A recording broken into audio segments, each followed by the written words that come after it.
Iran के Saudi अरब पर हमलों के बाद सऊदी वजीर दिफा और Pakistani army chief field marshal Syed Asim Munir साहब के दरमियान बड़ी एक अहम मुलाकात हुई। मशरिक़ वस्ता की सूरत हाल एक बार फिर इंतहाई कशीदा हो सकती थी अगर इनकी पाकिस्तान के सिपा सलार फील्ड मार्शल सैयद आसिम मुनीर साहब से मुलाकात न हुई होती तो ईरान और सऊदी अरब के दरमियान अगर कशीदगी बढ़ जाती तो पूरे खित्ते के लिए मसाइल पैदा हो सकते थे। इनमें सेंट्रल एशिया आ सकता था, इनमें खलीजी ममालिक आ सकते हैं, इनमें यूएई आ सकता है, यानी कि फिर एतमाद पाकिस्तान की तरफ ही आया कि इनसे बात की जाए, हम अपना मसला इनको बताएं। जहां तमाम दुनिया हमसे पीछे हो गई, हमें छोड़ दिया, वहां मसला हम आसिम मुनीर साहब को बताएं। इस मुलाकात में ईरान के सऊदी अरब पर हमलों और खित्ते की सिक्योरिटी के हवाले से निहायत अहम गुफ्तगू हुई है। यानी ईरान की जानिब से सऊदिया में जब अमरीकी अड्डों पर हमले किए गए, ईरान के हमलों की असल हकीकत क्या है और सऊदी अरब ने पाकिस्तान से क्या बात की है, पाकिस्तान और सऊदी अरब का जो दिफाई मुआहिदा है वो है क्या, और अगर जंग हुई तो पाकिस्तान का किरदार क्या होगा।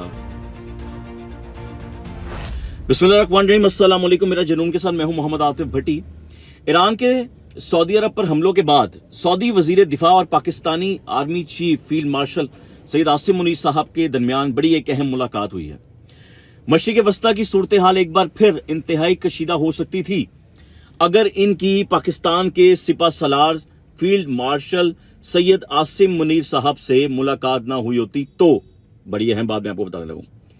ईरान और सऊदी अरब के दरमियान अगर कशीदगी बढ़ जाती तो पूरे खित्ते के लिए मसाइल पैदा हो सकते थे।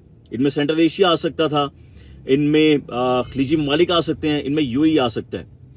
इसी दौरान एक निहायत अहम मुलाकात होती है और वो मुलाकात दो अहम लोगों में होती है, सऊदी अरब के वजीर दिफा खालिद बिन सलमान के दरमियान और पाकिस्तान के chief of army staff field marshal Hafiz Syed Asim Munir साहब के दरमियान में। यानी कि फिर एतमाद पाकिस्तान की तरफ ही आया कि इनसे बात की जाए, हम अपना मसला इनको बताएं। जहां तमाम दुनिया हमसे पीछे हो गई, हमें छोड़ दिया, वहां मसला हम आसिम मुनीर साहब को बताएं। इस मुलाकात में ईरान के सऊदी अरब पर हमलों और खित्ते की सिक्योरिटी के हवाले से निहायत अहम गुफ्तगू हुई है। यानी ईरान की जानिब से सऊदिया में जब अमरीकी अड्डों पर हमले किए गए और सारी बातें आप जानते हैं। इन तमाम बातों को ना मैं आज की वीडियो में आपके सामने पेश करने लगा हूं, आपने बड़ा गौर से सुननी है क्योंकि ईरान के हमलों की असल हकीकत क्या है और सऊदी अरब ने पाकिस्तान से क्या बात की है, पाकिस्तान और सऊदी अरब का जो दिफाई मुआहिदा है वो है क्या, और अगर जंग हुई तो पाकिस्तान का किरदार क्या होगा, पाकिस्तान कहां खड़ा होगा। ये सारी बातें जानना बहुत अहम है। ये आपको मेरी आज की वीडियो में ना सब क्लियर हो जानी है। वीडियो को आपने इसलिए आखिर तक जरूर देखना है क्योंकि बड़ी ही मालूमाती वीडियो है ये। तमाम नजरें इस वक्त लोगों की आसिम मुनीर साहब पर हैं, सऊदी अरब पर हैं, ईरान पर हैं। सबसे पहले बात करते हैं कि जी आखिर ईरान और सऊदी अरब के दरमियान जो कशीदगी बढ़ गई वो बढ़ी क्यों, उसकी वजह बनी गया। मशरिक़ी वस्ता में कई सालों से ताकत का तवाज़ुन एक हसास मसला रहा है, ये तो बड़ा क्लियर है और अक्सर वहां पर हमें छोटी मोटी लड़ाइयां झगड़े देखने को मिलते भी हैं। ईरान और सऊदी अरब दोनों खित्ते की बड़ी ताकतें भी समझी जाती हैं, इनमें कोई शक नहीं है, और दोनों का असर और रसूख दूसरे ममालिक के साथ भी बहुत अच्छा है, बहुत बेहतरीन है। सफारतकारी भी मामला बड़े अच्छे हैं लोगों के। अमेरिका और इसराइल का ईरान पर हमले के बाद ईरान ने सऊदिया में मौजूद अमरीकी अड्डों को निशाना बनाना मुनासिब समझा, जिसे ईरान की जानिब से सऊदी अरब के खिलाफ जारहाना इकदाम करार दिया गया और हमलों की इतलात सामने आते ही सूरत हाल मजीद हसास हो गई। मतलब ये उन लोगों ने करार दिया ना, डेफिनेटली जिनके अड्डे हैं, और वहां के रिहायशियों ने भी सऊदिया से निकलना ही मुनासिब समझा और सोचा कि हम किस तरीके से सऊदिया से बाहर निकल पाएंगे। ऐसी बहुत सी खबरें सामने आई, हम लोगों ने देखी भी, सोशल मीडिया पे भी देखी, वीडियोस भी देखी। सऊदी हुकूमत ने इस मामले को इंतहाई संजीदगी से लिया और सोचा कि इसका मसला हल करेगा कौन, और फिर नजर आया उन्हें उनका सबसे करीबी इत्तेहादी ममालिक में से सिर्फ एक मुल्क मुशावरत करने के लिए, मशवरा करने के लिए सिर्फ एक मुल्क, वो है पाकिस्तान। तो इस सिलसिले में सऊदी वजीर दिफा ने पाकिस्तान के फील्ड मार्शल साहब से मिलना मुनासिब समझा और मिलना ही तय किया कि जनाब इनसे बेहतर मशवरा मुझे कोई नहीं दे सकता, इनसे बेहतर मेरी रहनुमाई कोई नहीं कर सकता। और इस मुलाकात में बड़ी अहम टॉपिक्स पर, बड़े अहम नकात पर गुफ्तगू हुई, बातचीत हुई। वो बातचीत भी मैं आपके सामने रखता हूं।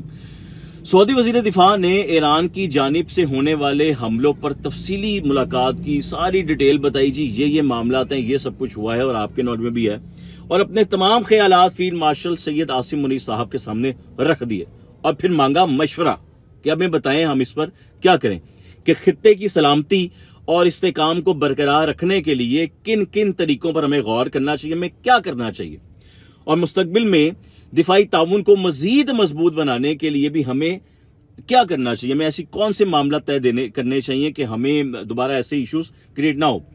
सऊदी वजीर दिफा ने अपने सोशल मीडिया पैगाम में फिर कहा, ये सब कुछ मशावरत से हो रहा है, आपने देखा भी होगा, कि हमें उम्मीद है कि ईरान दानिशमंदाना मुजाहिरा करेगा और किसी गलत फैसले से गुरेज करेगा।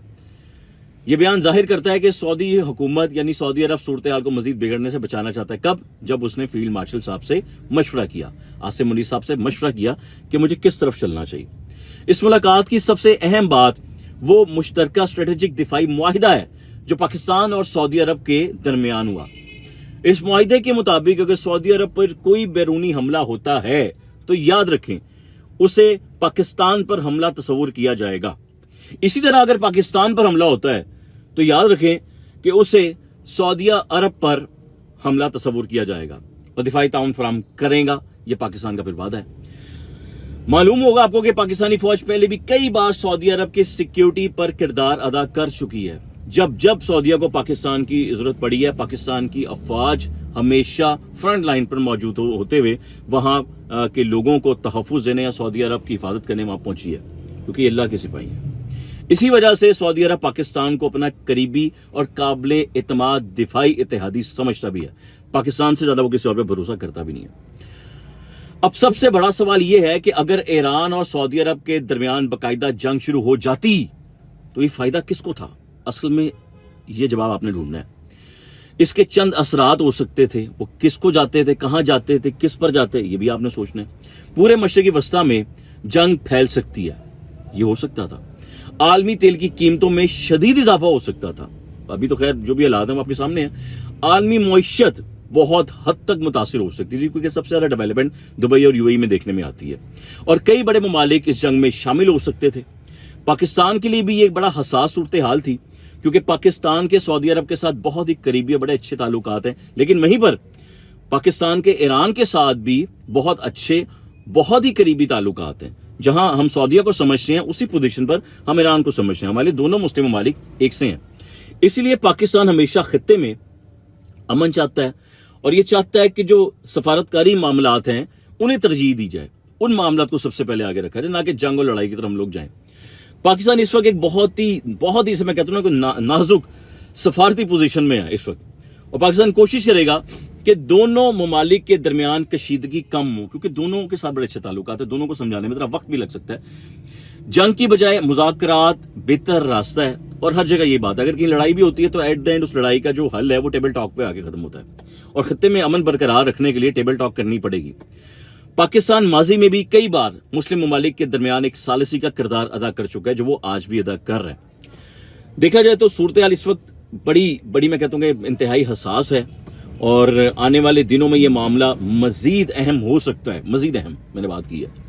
लेकिन खुशनसीब है सऊदी हुकूमत कि जिन्हें पाकिस्तान जैसा इत्तेहादी दोस्त मिला है, और इस खत्ते में मुखलिस दोस्त मिला है जिसका नाम फील्ड मार्शल सैयद आसिम मुनीर है, कि जिनके मशवरे पर अमल करते हुए अभी जो उन्होंने अपना अगला लाएअमल तय किया है, यकीनन वो पूरे खत्ते के लिए अमन का सबब बनेगा।